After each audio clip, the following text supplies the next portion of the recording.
Assalamualaikum warahmatullahi wabarakatuh.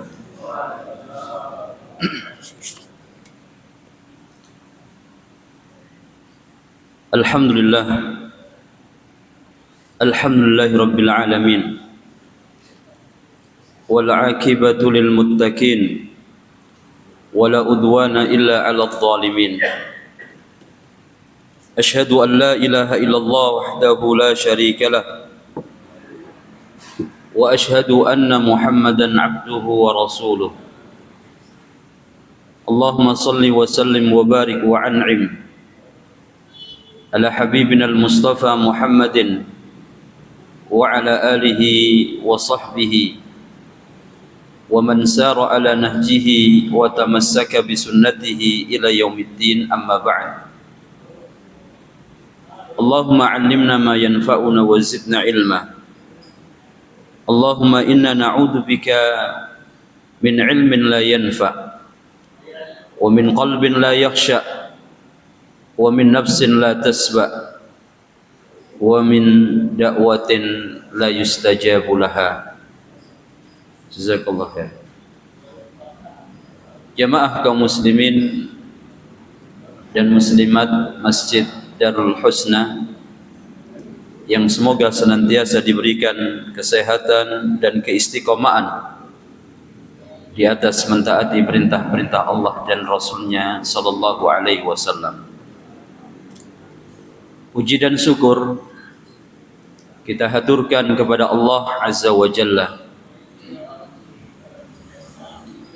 yang telah memudahkan kembali kepada kita semuanya untuk bisa duduk bersama di dalam majelis ini yang kita memohon selalu kepada Allah akan keberkahannya, dan selalu kita memohon kepada Allah mudah-mudahan apa yang kita baca, apa yang kita dengar, apa yang kita dapatkan dari majelis ini menjadi ilmu yang bermanfaat, sehingga akan masuk pada dalil ataupun hadis dari Rasul sallallahu alaihi wasallam. Beliau bersabda, "Idza matal insanu inqata'a 'amaluhu illa min salasin, illa min shadaqatin jariyatin aw 'ilmin yuntafa'u bihi aw waladin shalihin yad'u lah." Inilah harapannya saat kita belajar bersama sahabat-sahabat kita yang saleh dari tahun pertama, tahun kedua dan seterusnya.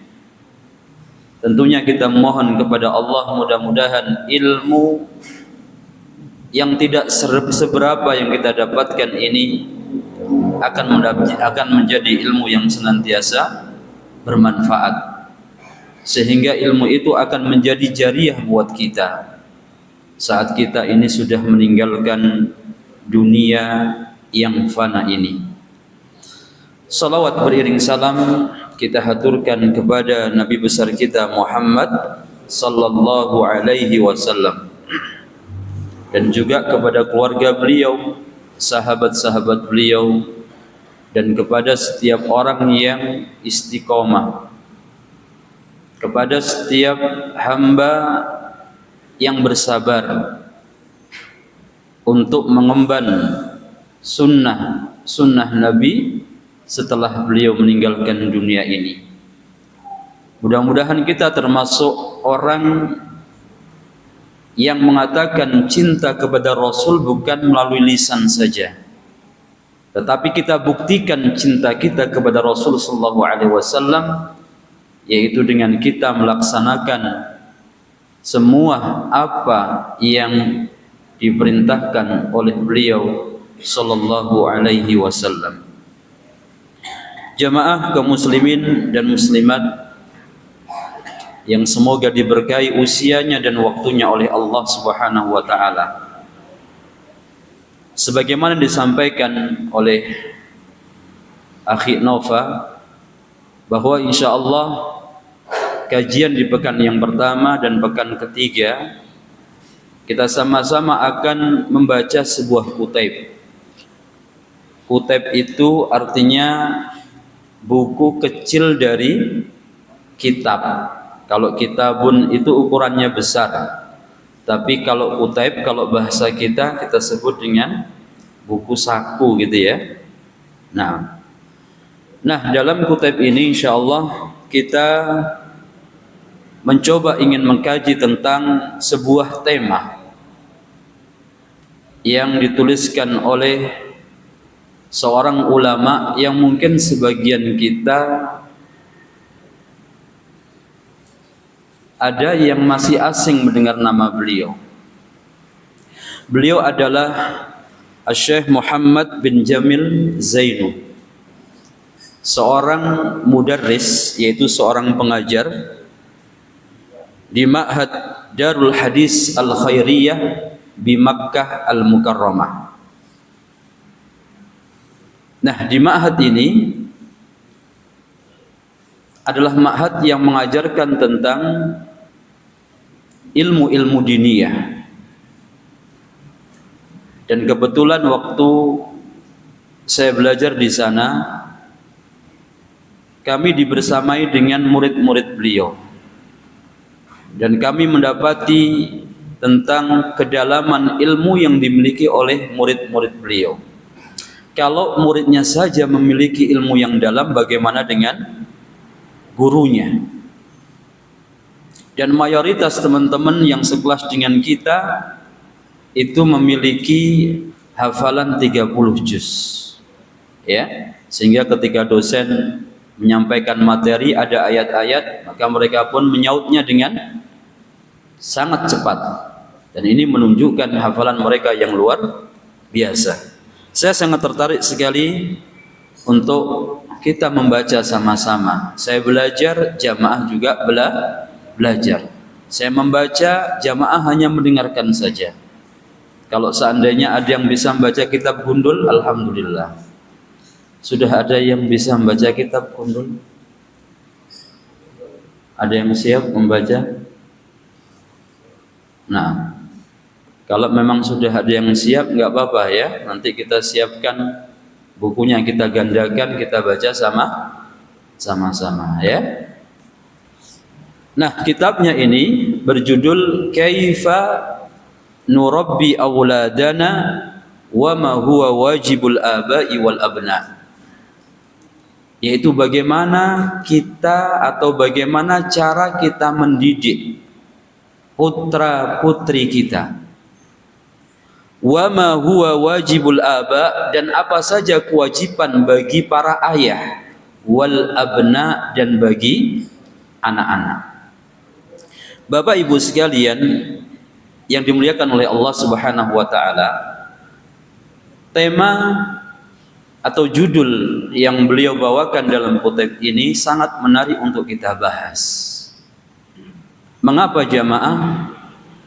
Yang pertama, kutub ini akan membahas secara panjang lebar tentang hal-hal yang berkaitan dengan pendidikan anak dalam kacamata Islam.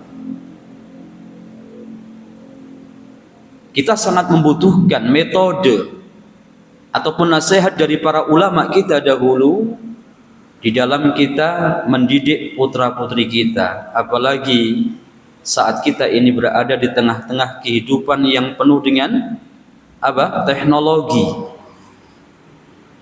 Maka kita butuh agar buah hati kita ini kelak menjadi orang-orang yang saleh. Kita berharap dan kita memohon selalu kepada Allah agar buah hati kita ini menjadi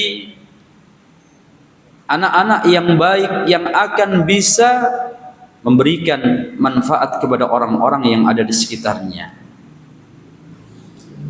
Maka perlu kita ingat bahwa Allah Subhanahu wa taala dan Rasulnya sallallahu alaihi wasallam telah memerintahkan kepada kita agar memiliki perhatian yang besar terhadap pendidikan putra-putri kita. Yang harus senantiasa kita ingat bahwa anak-anak kita, buah hati kita itu adalah aset dunia akhirat kita. aset dunia akhirat kita. Ya. Di dunia akan memberikan bantuan kepada kita kalau memang kita mau mendidiknya dengan baik. Tetapi yang lebih kita harapkan bagaimana dia akan menjadi aset akhirat kita. Mari kita perhatikan beberapa hadis yang disebutkan oleh Rasul sallallahu alaihi wasallam tentang wajibnya kedua orang tua untuk memberikan perhatian dalam pendidikan putra-putrinya, ya, sejak mereka berusia dini. Mereka sudah harus kita kenalkan tentang nilai-nilai Islam. Kita jelaskan kepada mereka tentang perintah-perintah Allah yang telah Allah tetapkan kepada kita, meskipun beban itu sebenarnya belum sampai kepada mereka. Dan demikian para salaf kita dahulu, perhatian mereka di dalam pendidikan anak-anak mereka itu sejak mereka berusia dini. Dan adalah Rasul sallallahu alaihi wasallam juga memerintahkan untuk sholat, ya, saat mereka masih usia dini.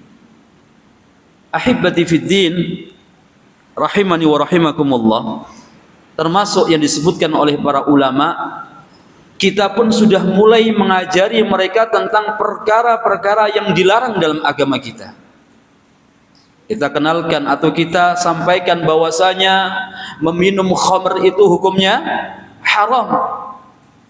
Memakan daging babi itu hukumnya haram. Melakukan ini dan melakukan itu, yang hal ini adalah perkara-perkara yang menyimpang dalam agama kita, kita pun menjelaskan kepada mereka sejak mereka berusia dini. Termasuk perilaku yang terjadi tengah-tengah anak-anak kita itu kadang mereka mudah untuk berdusta.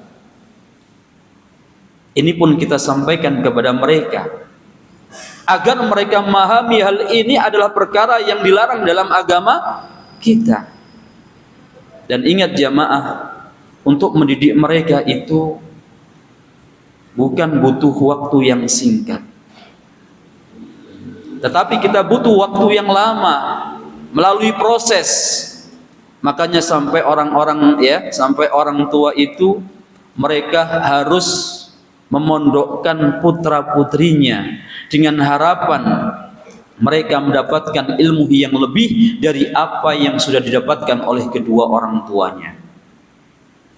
Ketika saya membaca hadis Rasul sallallahu alaihi wasallam yang disabdakan oleh beliau dalam hadis sahih riwayat Al-Bukhari dan Muslim dan Imam Ahmad dari sahabat Abdullah ibn Umar radhiyallahu taala anhuma, kata Rasul sallallahu alaihi wasallam, beliau menyebutkan kullukum ra'in, setiap kalian itu adalah pemimpin, wa kullukum mas'ulun an ra'iyyatihi, dan setiap kalian itu akan dimintai pertanggungjawaban terhadap orang yang dipimpin. Ya. Jadi di sini kita nggak bisa lari dari tanggung jawab yang kelak akan Allah tanyakan terhadap putra-putri kita yang telah Allah amanahkan kepada kita sebagai orang tua. Wal amiru ra'in, dan seorang amir atau seorang raja juga sebagai pemimpin.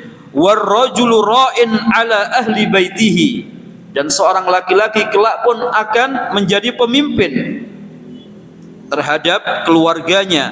Wal mar'atu, nah ini wal mar'atu artinya yaitu seorang ibu, ya, seorang ibu juga menjadi pemimpin. Ra'iyatun ala baiti zaujiha wa waladiha, menjadi pemimpin terhadap rumah suaminya dan putranya ketika suaminya ini tidak berada di rumah.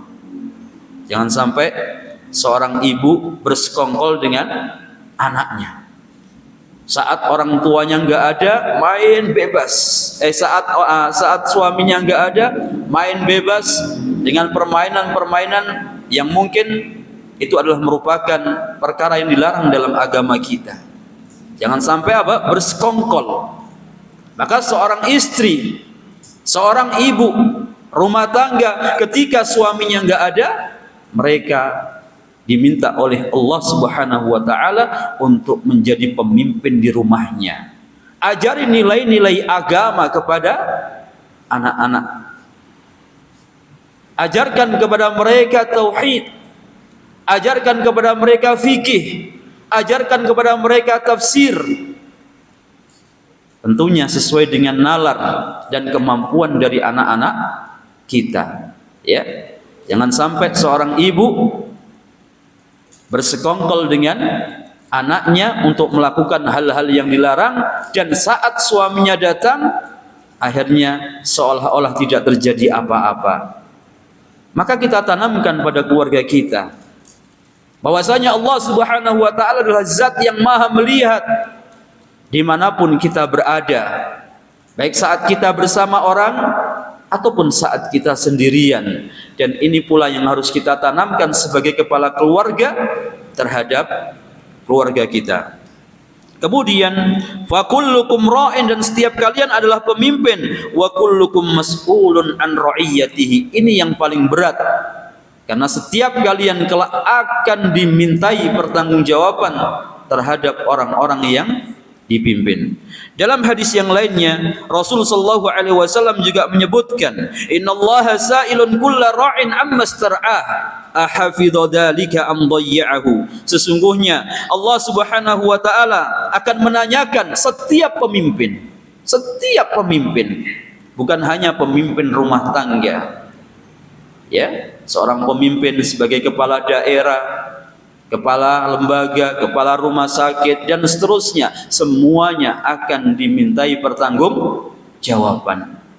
Maka ketika kita diberikan amanah seperti ini, jadilah orang-orang yang amanah, jadilah orang-orang yang senantiasa mengemban amanah, yang kelak amanah itu akan ditanyakan oleh Allah Subhanahu wa taala.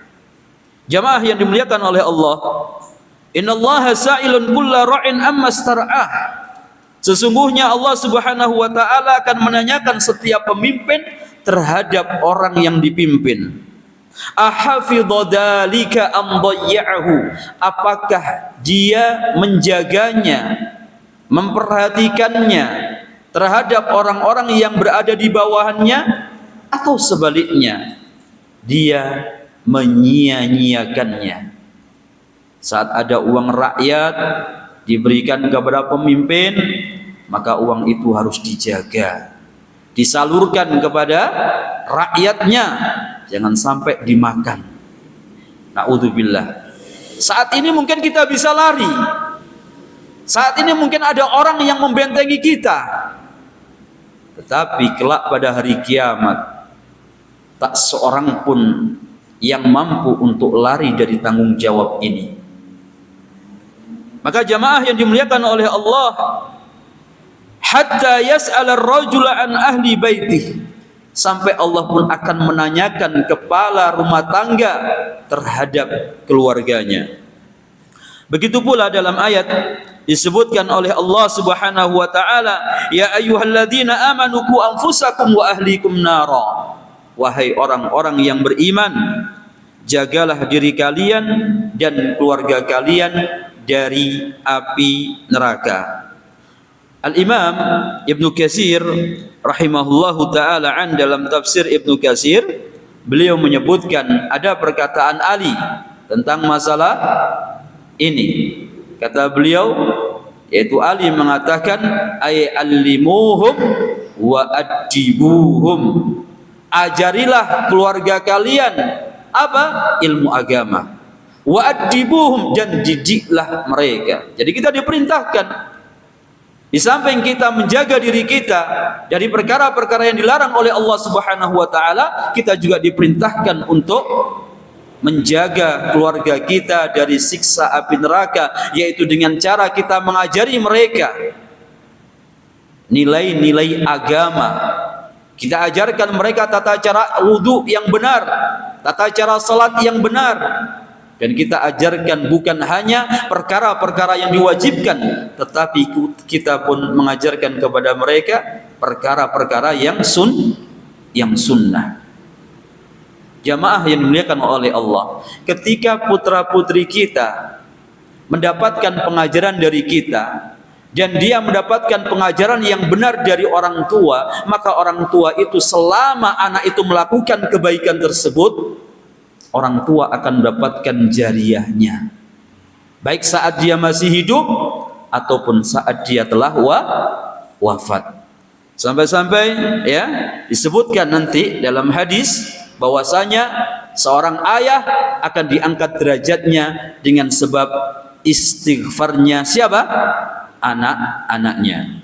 Kemudian dikatakan pula oleh tabi'in ketika menafsirkan ayat ini, ya, yaitu Al-Imam Qatadah, beliau mengatakan atau menafsirkan ayat ini dengan mengatakan ay ta'muruhum bi ta'atillah. Engkau memerintahkan mereka agar mereka mentaati perintah-perintah Allah, wa tanhahum an maksiatillah, dan melarang mereka untuk tidak bermaksiat kepada Allah. Ya, jadi Bapak Ibu jangan pernah bosan ya terhadap pendidikan kepada anak-anak kita. Kalau seandainya mereka belum sholat, maka kita kejar sampai mereka sholat. Sampai mereka sholat. Seandainya mereka ketiduran, jangan sampai dibiarkan. Ya, kita berupaya untuk apa? Untuk mendidik mereka, meskipun ini masih belum menjadi beban buat mereka. Kenapa jamaah? Kalau mereka dari kecil sudah terbiasa dengan nilai-nilai Islam, maka saat mereka menjadi dewasa, kita pun akan melihat buah hasil dari didikan yang kita berikan kepada mereka. Apa kita nggak iri? Apa kita nggak ingin kalau ternyata anak yang tampil dalam acara perlombaan itu yang juara satu itu adalah anak kita yang merupakan hasil dari didikan kita? Siapa yang tidak bahagia jamaah yang dimuliakan oleh Allah ketika melihat anaknya menjadi seorang hafidhul Quran?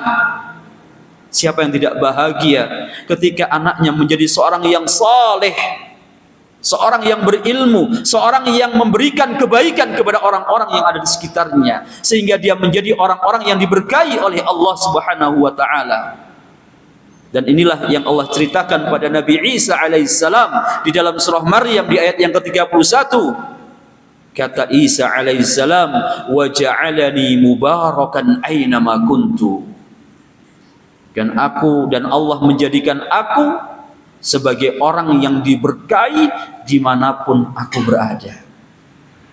Anak yang pertama menjadi imam, anak yang pertama menjadi guru, anak yang pertama menjadi guru agama. Siapa yang gak senang melihat anak-anak seperti ini jemaah? Maka mari kita buka, mari kita sadar diri bahwasanya buah hati kita itu adalah bukan hanya aset di dunia, tetapi juga aset di akhirat kelak. Sebagian kita terlalu memikirkan masa depan dunia anak-anak kita, tetapi kita lalai terhadap masalah akhirat mereka. Bangga kalau anaknya menjadi juara perlombaan ini, perlombaan itu, tetapi naudzubillah dia nggak tahu tata cara wudhu yang benar. Dia tidak tahu tata cara sholat yang benar. Dia tidak paham tentang bagaimana cara berbakti kepada kedua orang tua yang benar. Maka sejak dini kita banting tulang, kita bangun ya anak-anak kita. Di pagi hari kita angkat mereka, kita ajak mereka untuk sholat subuh. Ahibati fiddin rahimani wa rahimakumullah. Demikian pula diingatkan oleh Rasul sallallahu alaihi wasallam tentang harga anak kita yang harus senantiasa kita ingat. Disebutkan dalam hadis, idza matal insanu inqata anhu amaluhu illa min salasatin, illa min sadaqatin jariyatin aw ilmin yuntafa'u bihi aw waladin salihin yad'u lahu. Di akhir hadis Rasul sallallahu alaihi wasallam menjadikan anak yang saleh.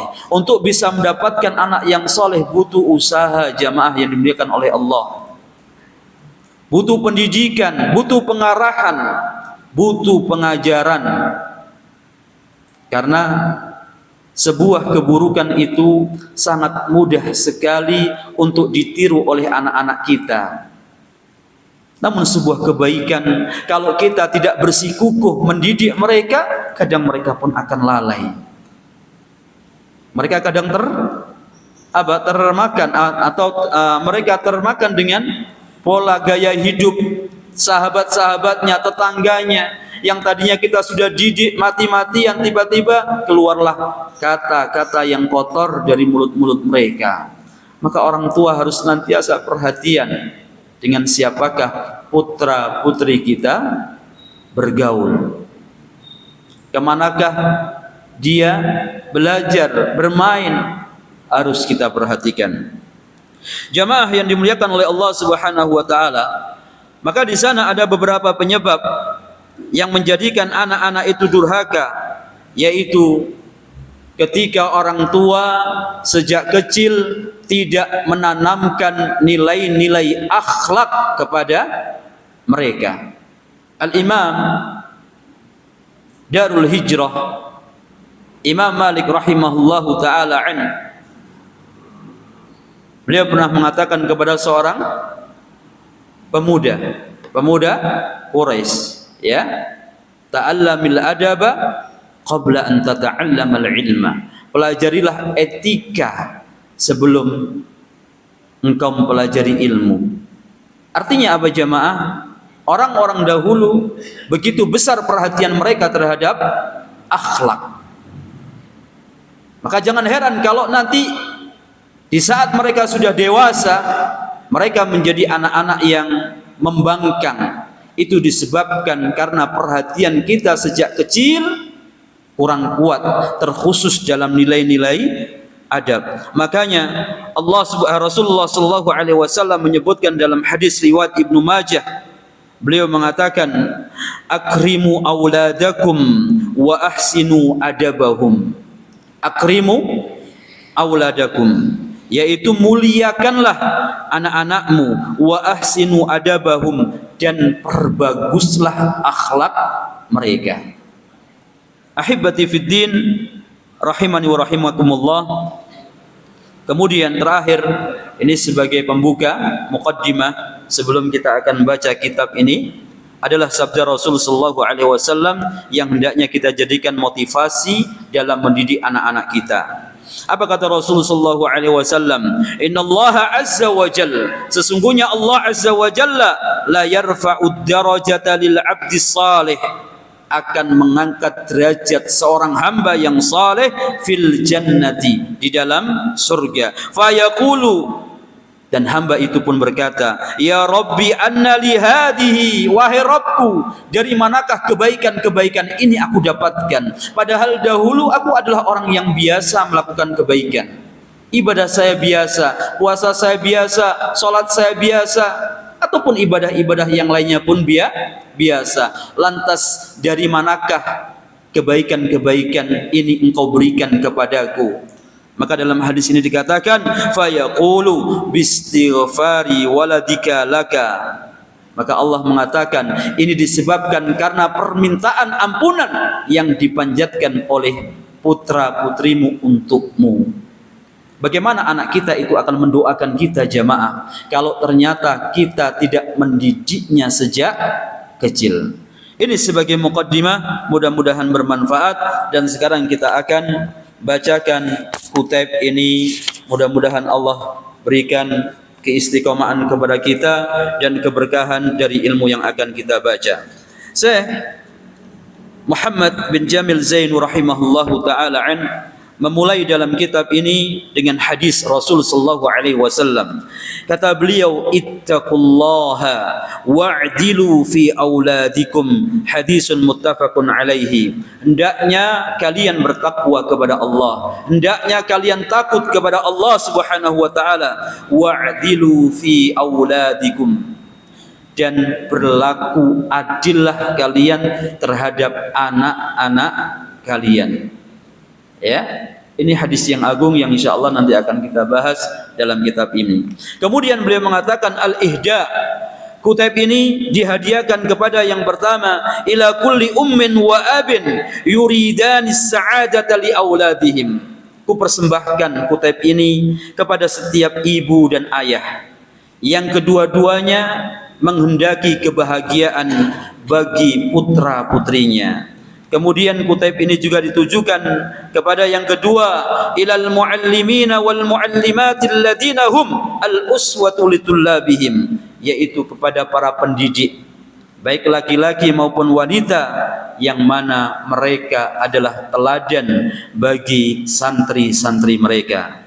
Kemudian yang ketiga kata beliau, hadiah atau kutaib ini dihadiahkan kepada ilat tullabi wat talibati alladzina yuriduna an-najah, yaitu kupersembahkan atau kuhadiahkan kutaib ini kepada para penuntut ilmu laki-laki, ya, santriwan dan santriwati, alladzina yuriduna an-najah, yang mereka menginginkan keberhasilan dalam pendidikan mereka. Kemudian yang terakhir kata beliau, kutaib ini pun aku hadiahkan kepada ilal abai, kepada para ayah, wal abnai, dan anak-anak, jami'an secara keseluruhan. Uqaddimu lahum hadhir risalah, ku persembahkan risalah ini. Lalu beliau pun mengatakan, sa'ilan al-maula, aku memohon kepada Allah an yanfa'a bihal qurra, agar para pembaca memberikan atau mendapatkan manfaat dari kutaib ini, wa yaj'alaha khalisatan lahu, dan Allah jadikan kutaib ini atau risalah ini murni ikhlas karena Allah. Lihatlah jamaah ketulusan hati para ulama kita di dalam perhatian mereka kepada kaum muslimin. Mereka mungkin mengingat hadis yang dikatakan oleh Rasul sallallahu alaihi wasallam, la yu'minu 'abdun, tidaklah seorang hamba itu sempurna imannya, hatta yuhibba li jarihi aw li akhihi ma yuhibbu li nafsihi, hingga dia mencintai untuk tetangganya atau untuk saudaranya sebagaimana apa yang dia cintai untuk dirinya sendiri. Maka ahibati fiddin, jamaah kaum muslimin dan muslimat rahimani wa rahimakumullah, ingat orang-orang yang telah memberikan kebaikan sebelum kita itu banyak, dan mereka tidak pernah putus asa, mereka tidak pernah bangga, mereka tidak pernah bosan dengan apa yang telah mereka berikan untuk kebaikan umat ini, kebaikan kaum muslimin. Lantas kita, apa yang sudah bisa kita berikan kepada saudara-saudari kita? Tidakkah kita ingat sebuah hadis yang disampaikan oleh Rasul sallallahu alaihi wasallam, innallaha wa malaikatahu wa ahlas samawati wal ardi hatta an-namlata fi juhriha wa hatta al-huta la yusalluna ala muallimin nasil khaira. Sesungguhnya Allah dan para malaikatnya, penduduk langit dan bumi, hingga seekor semut yang berada di lubangnya, dan hingga seekor ikan yang berada di lautan, mereka akan mendoakan orang-orang yang mengajarkan kebaikan kepada manusia. Maka orang-orang yang mencatat, menulis, ya, risalah-risalah seperti ini, sungguh mereka itu adalah orang-orang yang luar biasa. Baik, saya mulai muqaddimah. Bismillahirrahmanirrahim, dengan menyebut nama Allah Ar-Rahman Ar-Rahim. Innal hamdalillah nahmaduhu wa nasta'inuhu wa nastaghfiruh. Sesungguhnya segala puji hanya milik Allah, kami memujinya, wa nasta'inuhu, dan kami memohon pertolongannya, wa nastaghfiruh, dan kami memohon ampunan kepadanya, wa na'udzu billahi min syururi anfusina, dan kami berlindung kepada Allah dari keburukan-keburukan diri kami, wa sayyiati a'malina, dari kejahatan-kejahatan diri kami dan keburukan-keburukan amalan kami. Man yahdihillahu fala mudhillalah, barang siapa yang Allah berikan petunjuk, maka tidak ada orang yang mampu menyesatkannya. Wa may yudlil, dan barang siapa yang disesatkan oleh Allah, fala hadiyalah, maka tidak ada orang yang mampu memberikan petunjuk. Dan ini menunjukkan bahwasanya hidayatut taufik itu berada di tangan siapa? Allah Subhanahu wa taala. Maka mudah-mudahan hidayah yang kita dapatkan saat ini kita dapatkan selalu hingga akhir hayat kita. Maka perbanyak doa ya muqallibal qulub tsabbit qalbi ala dinik wa ya musarrifal qulub sarrif qalbi ala ta'atik. Kemudian beliau mengatakan wa asyhadu an la ilaha illallah wahdahu la syarikalah, dan aku bersaksi bahwasanya tidak ada sesembahan yang berhak diibadahi dengan benar kecuali Allah semata, la syarikalah, yang tiada sekutu baginya. Beliau mengingatkan tentang pentingnya tauhid. Tentang pentingnya apa? Tauhid. Sandarkan selalu diri kita kepada siapa? Allah. Ya, dalam segala urusan kita. Rasul sallallahu alaihi wasallam memerintahkan kepada kita saat kita keluar rumah agar kita berdoa bismillahi tawakkaltu alallahi la haula wala quwwata illa billah. Dengan menyebut nama Allah, bismillahi tawakkaltu, aku bertawakal kepada Allah, la haula, tiada daya dan kekuatan, la haula wala quwwata illa billah, kecuali dengan pertolongan Allah. Seseorang yang ketika keluar dari rumah membaca doa ini, yuqalu lahu hudita wa kufita wa wukita wa tanahha syaitan. Kata Rasul sallallahu alaihi wasallam, orang yang membaca doa ini, apa kata beliau? Engkau telah diberikan petunjuk, hudita wa kufita, dan engkau telah dicukupi urusanmu. Subhanallah. Wa wukita, dan engkau telah dilindungi oleh siapa? Allah Subhanahu wa taala. Apalagi ketika jenengan datang ke sini dengan tujuan-tujuan yang mulia. Di antaranya adalah tujuan salat maghrib secara berjamaah dan juga tujuan mengaji. Maka jemaah, setiap langkah ya, sebelum kaki ini dilangkahkan itu sudah dicatat kebaikan. Ya, lihat itu, kita harus ingat ini, kita butuh ini jemaah, kita butuh amalan-amalan yang mulia ini agar kelak ketika kita sudah dipanggil oleh Allah Subhanahu wa taala, tinggal kita istirahat. Tinggal kita apa? Istirahat. Sekarang mari kita berlelah-lelah. Berapa tahun Allah memerintahkan kepada kita untuk ibadah salat jamaah? Berapa tahun? Tidak lama. Berapa tahun Allah perintahkan kepada kita untuk mengaji, untuk belajar? Enggak lama. Berapa tahun Allah perintahkan kepada kita untuk berbakti kepada kedua orang tua? Ketika orang tua kita sudah enggak ada lagi yang kita bisa berbakti kepadanya jemaah. Ahibati fiddin, kemudian di akhir wa asyhadu anna Muhammadan abduhu wa rasuluh, dan aku bersaksi bahwasanya Muhammad itu adalah hamba. Ingat, Nabi Muhammad adalah hamba, bukan sesembahan, bukan Tuhan. Sehingga tidak boleh kita meminta kepada Nabi kita Muhammad sallallahu alaihi wasallam, tetapi mintalah selalu kepada Allah Subhanahu wa taala. Hanya saja beliau adalah seorang utusan, ya. Kalau kita bukan sebagai seorang utusan. Nah, ini sebagai muqaddimah dari kitab ini, dan insyaallah akan kita bacakan secara runtut. Mudah-mudahan Allah memberkahi ilmu kita semuanya. Bila ada yang benar dari Allah dan yang salah dari kekurangan saya, mudah-mudahan Allah Subhanahu wa taala mengampuni dosa kita semuanya. Wa akhiru da'wana alhamdulillahi rabbil alamin. Summa assalamu alaikum warahmatullahi wabarakatuh.